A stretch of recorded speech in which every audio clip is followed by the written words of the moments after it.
Beginning the press conference today will be Will Edelman, W-I-L-L-E-D-E-L-M-A-N, the Chief's attorney, followed by the Honorable Chief LeRonne Armstrong. Thank you. Good afternoon, everyone. As Mr. Singer mentioned, my name is Will Edelman. I am Chief Armstrong's attorney. So I want to open up today and just give a brief overview before turning it over to Chief Armstrong. Today is a very important day for Chief Armstrong. There is a report that has been issued recently by the hearing officer who was hearing his administrative appeal from his termination and discipline from the city of Oakland. And the chief has been vindicated, to put it to long story short. So I want to briefly summarize how we got here, what it says, what we can talk about today, and what we're not going to talk about today. As a review, there were some reports issued by a law firm working for the federal monitor overseeing Oakland. Those reports were very critical of the chief. He publicly responded to them. He was then terminated and disciplined. He then appealed his termination and his discipline, and recently the hearing officer issued a 55-page detailed report assessing his claims. At a very high level, that report concludes that, number one, the chief never should have been disciplined. There's no factual basis for the discipline that was issued. It's recommended that that discipline be reversed and removed from his file. Number two, the criticisms of him in the federal monitor's outside law firm reports were unfounded. The determination that he was lacking in credibility during that investigation does not have a factual basis and is not a reliable determination. The conclusion that he violated any department rules also lacks a factual foundation and is simply not accurate. And that the hearing officer further concluded that the chief has what is described as a colorable claim that his termination was illegal retaliation in violation of his First Amendment rights. Ultimately, that report recommended that he meet and confer with the city about next steps and a potential resolution to this, including the possibility of reinstatement. I'm going to turn it over to the chief now, but I just want to mention that, as with all personnel decisions, they involve areas of confidentiality. The chief is very happy to talk about his own personal, confidential personnel process and the reports that have been issued about it. However, these reports also necessarily bear on other people's personal confidential information that are referenced. That's why he's not able to share a copy of the report. We're in discussions with the city. We're hopeful that we're able to share a copy that's been redacted in a way that the city and everybody's happy with. And until then, he's happy to answer questions about himself, but may not be able to get into other details to the extent they bear on personnel issues of other employees of the city. Okay. With that, I'll turn it over to the chief. Well, good afternoon. I think today is something that I envisioned happening a long time ago. I said from the onset of this that I was not guilty of any of these allegations, that the facts would come out in this case, and when the facts did come out, I felt like I would be vindicated, and today is that vindication. It really clearly says that I did not engage in policy violations. I did not have any issues around credibility, and the statements that were made regarding me in that investigation were unfounded. This sounds like what I told you months ago. It's unfortunate that we've had to come to this point for us to find that out. But first, I want to thank the public, because the public has been so supportive during this process. No matter where I've been, people have always stood by me and said they appreciate the work that I've done. I felt like I moved the police department closer to federal compliance than anyone. And that wasn't just with me, it was the partnerships with the police commission led by Chair Malele to get us to the point of sustainability. Our work with the community to address violent crime, which is completely out of control right now. And so for me, it really is my passion for Oakland, that I wanted people to know that I am true and blue Oakland, that I care about this city, that I would do nothing to violate the trust of this city. And so I think this report is a clear vindication that that's what should have been, what should have happened from the beginning, is that someone should have reviewed the report thoroughly and really looked critically at it so that they could make the right decision, not just for Chief Armstrong, but also for the city of Oakland. And with that, I'll take any questions. Chief, do you have any reason to believe that people working on behalf of the Federal Monitor had a personal vendetta against you? I don't know what people's issues were. I just believe that the report was clearly inaccurate. it came to inaccurate conclusions. And I think my attorney and I both said that from the beginning. We wished that people would have taken what we said seriously. My attorney issued a report directly to the city that contradicted the report. It laid out the foundation for everything that the judge laid out in her report. And so everything that the judge reviewed was information that was provided to her by the city, which means that information existed when this case was completed. And nobody took the opportunity to actually just be fair. I simply asked for fairness during this process, and to not look at all the evidence was completely unfair, and unfortunately it led to, obviously, my termination. How would you describe your relationship with Robert Armstrong before all this happened? I've always felt like I had a good relationship with the monitor. I felt like the department had moved forward towards its federal compliance. I believe if this case didn't exist, we may be out of federal oversight. And so it really is troubling to see where we are today, because not only did it impact me as the chief, but it impacted the city of Oakland. Chief, Mayor Thao in her statement today said it wasn't necessarily just the report itself that led her to make her decision, but the way that you communicate about it afterwards. She said she took issue with the fact that you were dismissive of the report after it was made, before you had even read it, she alleges. What's your response to that? My response is, if you read the current report, I think the judge clearly articulates in that report that I said nothing disparaging against the report, that I acknowledged that there were some issues within the report that I thought were important, that there were recommendations that I thought needed to be implemented. What I thought was inaccurate was what they said about me, and the sustained findings that they had against me. And I think those are clearly the findings that were overturned by the judge. And so I think when the mayor says that it wasn't about what I said, it's about what was in the report. I said that I disputed the facts that were in the report. And I think now we see, as I'm vindicated, that I was accurate. Chief, the mayor also said in her statement that this is a non-binding recommendation to the city, and she said, I will say that there's no recommendation that reverses my decision to move the department forward under new leadership. What's your response to that? I think that's the mayor's choice. The mayor has that decision. And I think I have a decision to make as to how we move forward with whatever legal grounds I have before me. So I think my attorney is working with the city, as the report suggested we should, to try to figure out how we move forward. Will you guys bring a lawsuit against them if, you can't come to terms? We will exhaust all my legal possibilities. And if that means a lawsuit, then so be it. There was on the 5 points that you're making, the illegal retaliation. What was the illegal retaliation? Can you expand on that?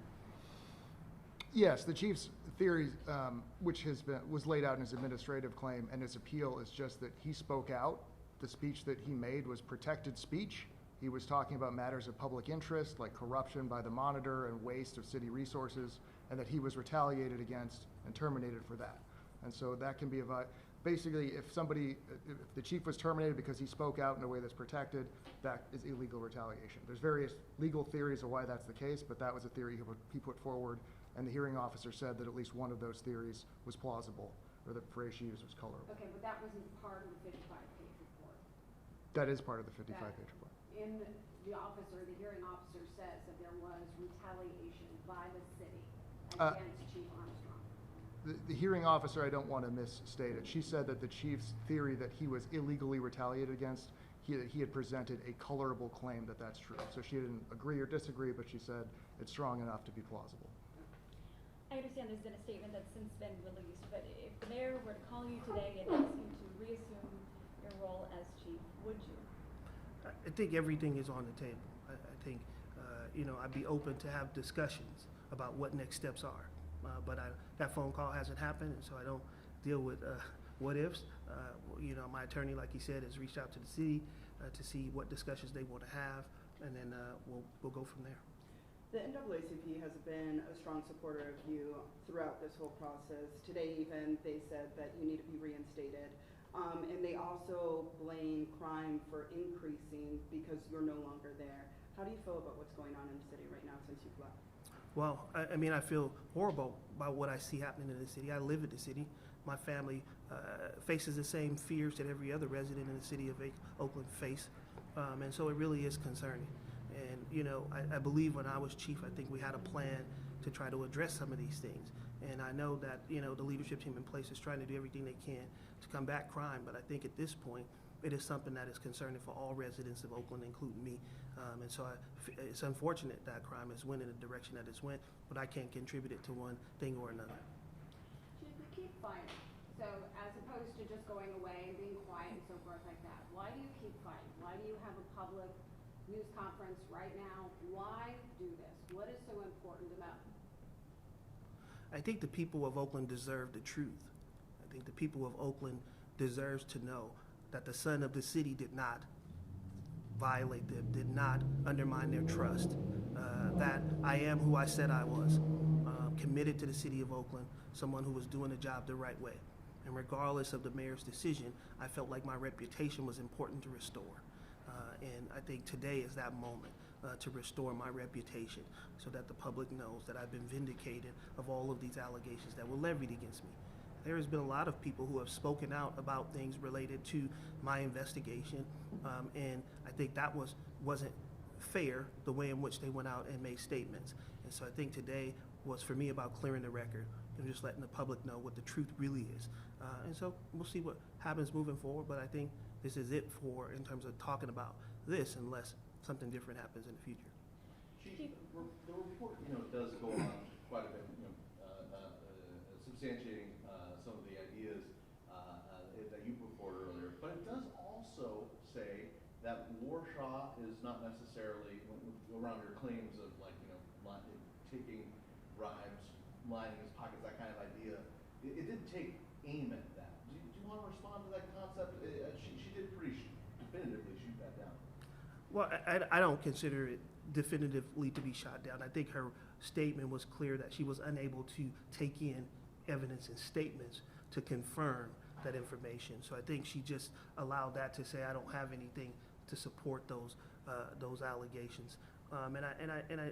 For me, I think it's about when you oversee in the department, I think the public expects you to put out accurate information, accurate reports, accurate investigations, particularly when you make statements that say that there's a culture within the department that needs to be changed, when you say there's systemic issues within the department. I thought the judge clearly said that she reviewed all of the data and there was no systemic issues, that there wasn't a bad culture within the department. And so I think it's important for the members of the Oakland Police Department to know that this judge has recognized that they have been doing good work and that she doesn't see a a systemic failure within the organization. So I think that bodes well for the department moving forward. Chief, in the wrongful termination suit you filed against the city, how much money are you seeking in damages? I want to jump in. There's some confusion. The chief has not yet filed a civil lawsuit. He submitted a legal claim, which is a precursor and a requirement to filing a civil lawsuit. So there is no litigation lawsuit pending by the chief. That is a possibility in the future if the case isn't resolved. But in the claim that was submitted, there was no specific dollar amount requested. And just circling back, what would you like to see happen? Well, I don't think I'd make the determination as to what happened. I think we've put forward our, counters against the city's claims initially about my involvement in the investigation. I think now this, concludes the fact that I didn't do anything wrong. And I think what happens next will be up to the city, whether we're able to settle this issue or if there needs to be some other step in the process. I think we'll see moving forward. Do you think you could really effectively run the police department considering that your bosses would have been people who tried to get rid of you? I think I've always gotten along with everybody. I think that's always been the type of leader I have been, the type of person I've been. So I don't think it is about LeRonne Armstrong of whether he can run the police department. It's about, if people would like to see me in that position and allow, the police department to succeed and move forward. But me, I get along with everybody, and I don't take any of this, I think in a way that says that I have to be angry or upset. I'm truly blessed to be able to vindicate myself and be able to say to the public that I was innocent of these wrongful allegations. The mayor had pointed to one statement, in particular that you made, in which you characterized the hit and run issue as being mistakes, and she said that showed to her a lack of judgment and a lack of commitment to changing a culture. How do you feel about the remarks that you made at that time, when you called that a mistake, what was your meaning at that time? Yeah, I think the judge did a good job in the report laying out the fact that I never actually called this investigation a mistake. That response was in response to the initial vehicle collision that was brought to me as a low-level minor vehicle collision. That's what I said. It was, because that's the original case that was brought before me, a vehicle collision with minor to medium damage. Nobody injured as a result of it. And so I think that information has been taken out of context.